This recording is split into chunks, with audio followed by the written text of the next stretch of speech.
महाराष्ट्र शिक्षक पात्रता परीक्षा टीईटी पेपर फुटी प्रकरणावरून राज्यातील राजकारण पुन्हा एकदा तापले असून काँग्रेसची विद्यार्थी संघटना national students union of India ने विधान भवन परिसरात शिक्षण मंत्री दादा भुसे यांच्या विरोधात तीव्र आंदोलन केले। आंदोलनादरम्यान शिक्षण मंत्र्यांच्या वाहनाला काळे झेंडे दाखवत जोरदार घोषणाबाजी करण्यात आली।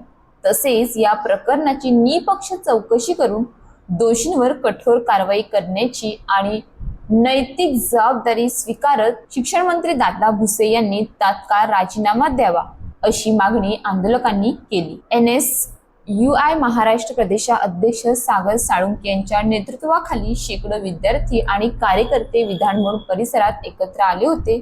शिक्षण मंत्री दादा भुसे विधान भवनातून बाहेर पडत असताना प्रवेशद्वाराजवळ त्यांच्या वाहनासमोर काळे झेंडे दाखवत आंदोलन करण्यात आले। यावेळी पोलिसांनी सुरक्षा व्यवस्था वाढवत परिस्थिती नियंत्रणात ठेवली।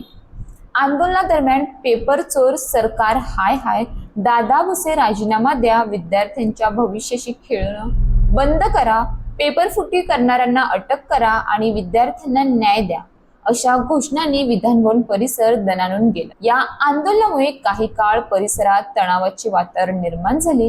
यावेळी माध्यमांशी बोलताना NSUI चे महाराष्ट्र प्रदेशाध्यक्ष सागर साळुंखे यांनी राज्यातील परीक्षा व भरती प्रक्रियेवर गंभीर प्रश्नचिन्ह उपस्थित केले। ते म्हणाले की गेल्या काही वर्षात विविध स्पर्धा परीक्षा आणि भरती प्रक्रियांमध्ये सातत्याने पेपर फुटीच्या घटना समोर येत आहेत। लाखो विद्यार्थी वर्षानुवर्ष मेहनत घेऊन परीक्षेची तयारी करत असताना भ्रष्ट व्यवस्था आणि पेपर फुटीच्या घटनांमुळे मेहनत घेऊन परीक्षेची तयारी करत असताना भ्रष्ट व्यवस्था आणि पेपर फुटीच्या घटनांमुळे त्यांच्या कष्टांवर पाणी फिरले जात आहे। त्यामुळे विद्यार्थ्यांचा शासन आणि परीक्षा यंत्रणेवरील विश्वास डळमळीत होत आहे।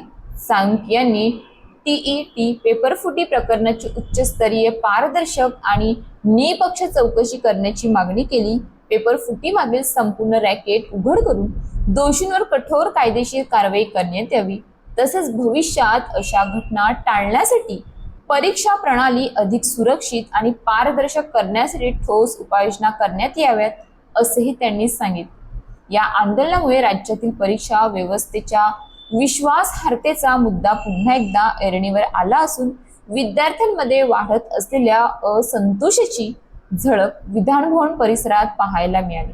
आता या प्रकरणावर राज्य सरकार कोणती भूमिका घेते आणि विद्यार्थ्यांच्या मागण्यांवर काय निर्णय घेतला जातो याकडे सर्वांचे लक्ष लागले आहे। पेपर फुटी ही केवळ एका परीक्षेची चूक नसून लाखो विद्यार्थ्यांच्या स्वप्नांवर घाला आहे। परीक्षा व्यवस्थेवरील विश्वास कायम ठेवण्यासाठी दोषींवर कठोर कारवाई, पारदर्शक चौकशी आणि भविष्यात पेपर फुटी रोखण्यासाठी प्रभावी यंत्रणा उभारणे ही काळाची गरज आहे।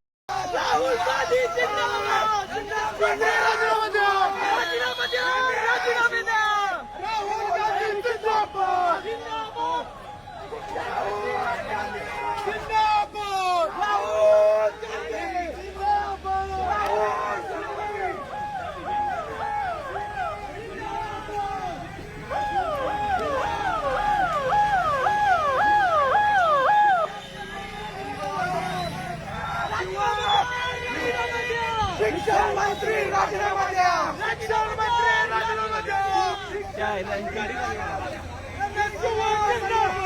या देशामध्ये एकही निवडणूक पारदर्शकपणे विद्यार्थ्यांना देण्याची कुवत ना केंद्र शासनामध्ये आहे ना राज्य शासनामध्ये आहे। नीटचा पेपर फुटला, 20 ते 25 मुलांनी आत्महत्या केली।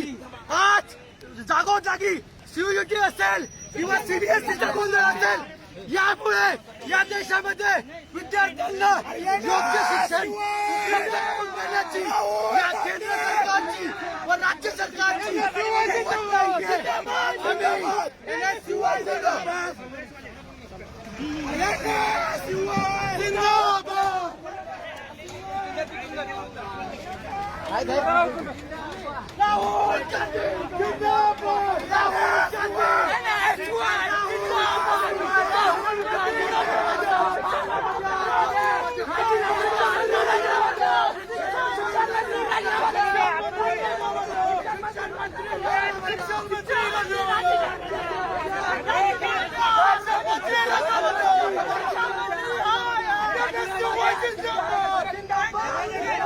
राहुल गांधी जिंदाबाद, राहुल गांधी जिंदाबाद।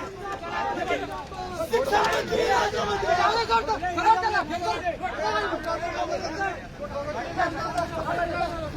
अशाच ताज्या बातम्यांसाठी आमच्या न्यूज पोलीस रिपोर्टर चॅनलला लगेच सबस्क्राईब करा आणि बेल आयकॉन दाबायला विसरू नका।